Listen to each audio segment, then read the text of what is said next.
So episode 2 of The World God Only Knows Goddesses.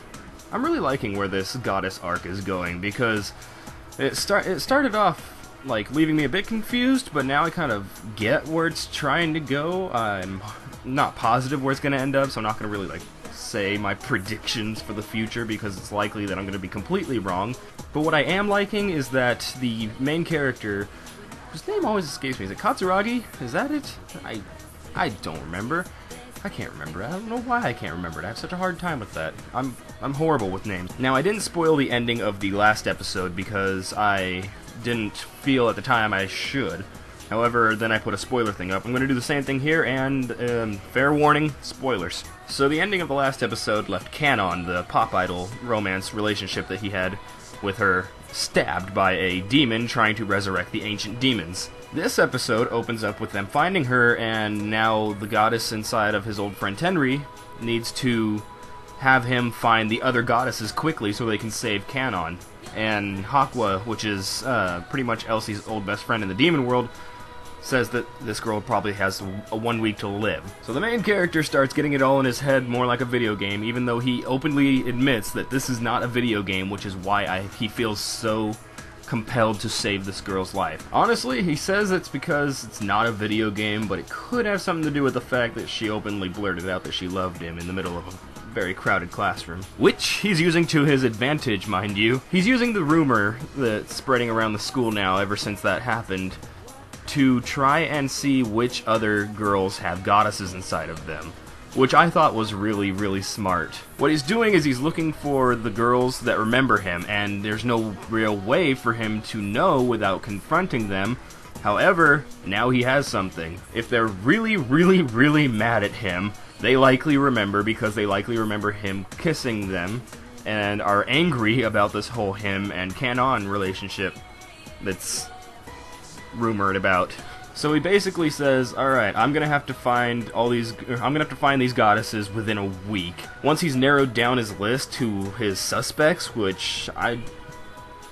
seems like he's dead on. At least, I'm not sure if they're gonna stick with the ones that he chose, or if it's gonna turn out to be something different, but it seems pretty dead on that he got his list of all the girls and shrunk it down to, the candidates of which it might be. And from what we've seen in this episode, it seems like he's just perfectly right in that aspect. What I like about this so far is that it's showing that he really is trying to take this real-life situation and make it a video game-esque situation so that he knows how to handle it. Because if it's just a real-life situation, he doesn't know how to handle it, and so he's trying to make it into something that he can do so that he can better save Kanon. And this episode ends with him pretty much having his list of who he's going after now, and he's trying to find a way to get the goddesses powered up inside of them, because the goddesses are powered by love. So he's trying to make them feel love so that he can power the goddesses, and the goddesses can come and save Kanon.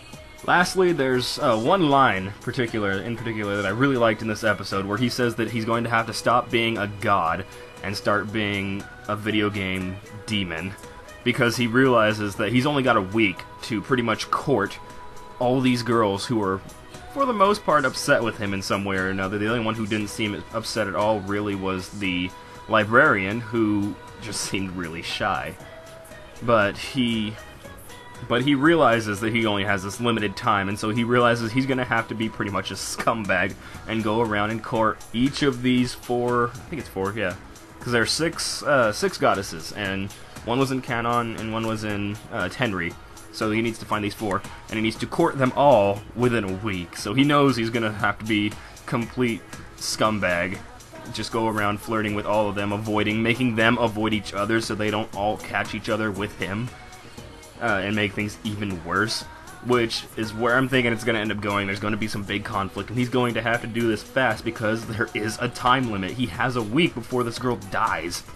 I'm really happy that the librarian girl is very, very, very likely one of the girls with a goddess inside of her, because I really liked that arc. It showed real character development and strength in her character, from changing from the beginning of her arc to the end.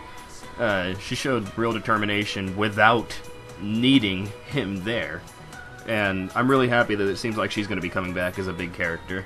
But that's all I got for this episode. I'm really looking forward to the next one. This is actually the very first time I've been keeping up with an anime while it's been coming out, and it's getting me excited because I literally haven't done this. I haven't like watched shows and whatnot and TV episodes or anything of anything like staying with it since Avatar: The Last Airbender. So yeah, I got a few years on that. But yeah, we'll see you all next week with episode 3.